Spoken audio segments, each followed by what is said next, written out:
Assalamualaikum warahmatullahi wabarakatuh. Saya Cici Fitria dengan NIM 606511062 dari kelas 7C Akuntansi Manajerial. Di sini saya akan menjelaskan materi tentang masalah internasional dalam akuntansi manajemen.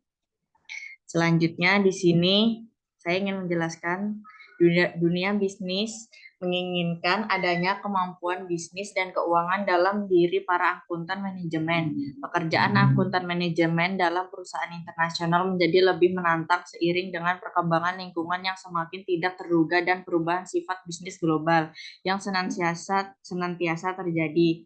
Akuntan manajemen harus selalu mengetahui isu-isu terkini atau up to date dalam berbagai area bisnis mulai dari ekonomi, politik, pemasaran, manajemen, hingga teknologi sistem informasi. Selain itu, akuntan manajemen harus mengenal berbagai aturan akuntansi keuangan dalam negara tempat perusahaannya beroperasi. Selanjutnya di sini pengertian akuntansi manajemen dalam lingkungan internasional. Dalam hal apakah akuntan manajemen berperan dalam lingkungan bisnis global?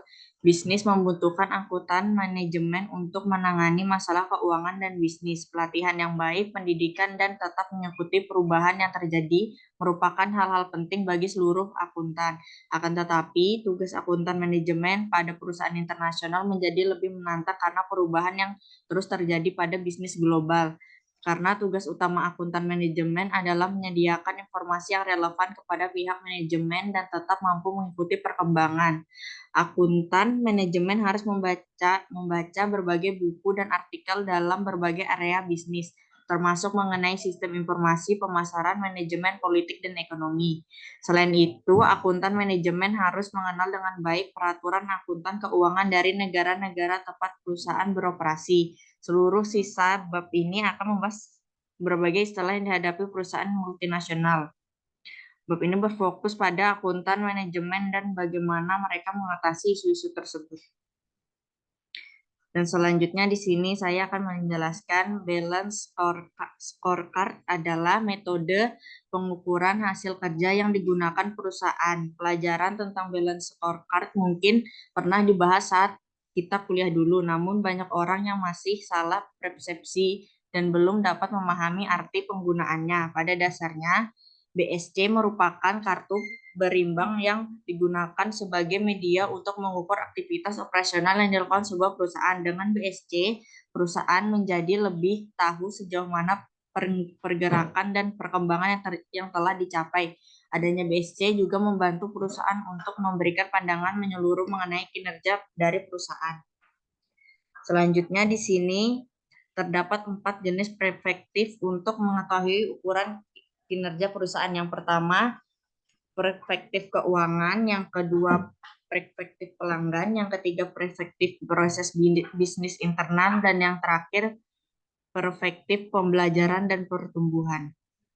Dan selanjutnya di sini saya akan menjelaskan tentang perspektif keuangan. Erat kaitannya dengan pemasukan dan pengeluaran perusahaan. Dengan kata lain, perusahaan harus mampu mengelola keuangan dengan baik agar keuangannya terus stabil. Misalnya biaya operasional, biaya produksi, biaya bahan baku, biaya tenaga kerja, termasuk keuntungan dari aktivitas penjualan baik pemasukan maupun pengeluaran. Keduanya harus dicatat secara runtut dan jelas agar pihak keuangan dapat mengamati laju pertumbuhan keuangan dari perusahaan yang bersangkutan.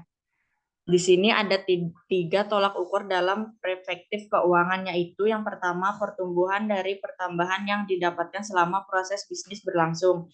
Yang kedua penurunan aset ke arah yang optimal dan memaksimalkan strategi investasi. Dan yang terakhir penurunan biaya dan peningkatan produktivitas kerja. Ketiga tolak ukur di atas dapat dijadikan sebagai pedoman untuk menjalankan bisnis. Dengan begitu, pemilik perusahaan mengetahui di tahap mana perusahaan tersebut berada. Lalu yang kedua, perspektif pelanggan berkaitan erat dengan cara perusahaan melayani pelanggan. Dalam hal ini, setiap pelanggan harus diperlakukan secara layak. Dengan begitu, mereka merasa puas atas pelayanan yang diberikan.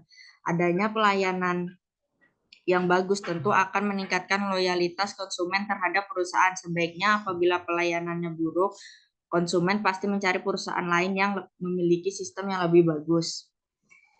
Dan di sini ada pun ukuran yang ditetapkan perusahaan dalam perspektif pelanggan, antara lain yang pertama seberapa besar omset penjualan, yang kedua tingkat keuntungan yang didapatkan perusahaan, yang ketiga berapa banyak pelanggan yang didapatkan, yang keempat persentase loyalitas pelanggan terhadap produk, yang kelima tingkat kepuasan pelanggan, dan yang keenam tingkat profitabilitas pelanggan, dan yang terakhir kebutuhan pelanggan. Selanjutnya di sini dalam internal proses perfektif, perusahaan menilai seberapa besar ukuran dan sinergi dari setiap unit kerja. Untuk mengukur poin ini, pemimpin perusahaan harus rutin mengamati bagaimana kondisi internal dalam perusahaan. Apakah semuanya dijalankan sesuai dengan metode yang ditetapkan atau malah melenceng dari peraturan? Kemampuan dan keahlian yang dimiliki setiap karyawan akan menghasilkan proses bisnis internal yang bagus. Selain bertambahnya jumlah konsumen, omset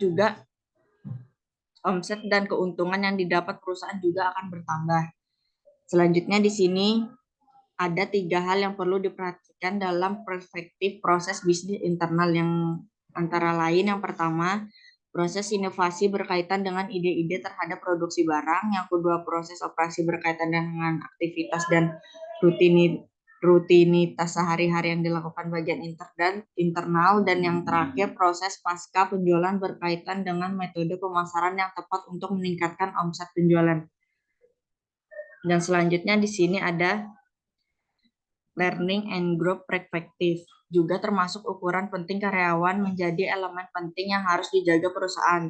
Tanpa adanya karyawan, proses pertumbuhan dan perkembangan perusahaan akan menghadapi banyak kendala. Karyawan juga berfungsi sebagai pendukung dalam perspektif keuangan dan pelanggan. Karena itu, apa yang direncanakan perusahaan dapat mencapai target yang maksimal. Selain keberadaan karyawan, perusahaan juga perlu memperhatikan sistem dan prosedur kerja yang seperti apa yang perlu diterapkan dalam internal perusahaan. Ada baiknya jika semua elemen terkontrol dan terkoordinasi dengan baik sehingga timbul keselarasan selama bisnis berlangsung. Dan di sini ada 3 tolak ukur dalam perspektif tersebut. Antara lain, yang pertama kapabilitas atau kemampuan karyawan, yang kedua kemampuan mengelola sistem informasi, dan yang terakhir motivasi, dorongan, dan garis tanggung jawab.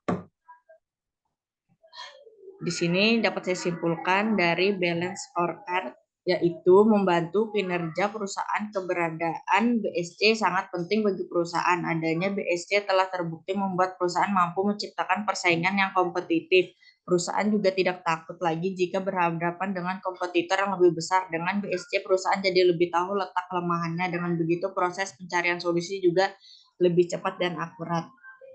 Sekian yang dapat saya jelaskan. Terima kasih. Wassalamualaikum warahmatullahi wabarakatuh.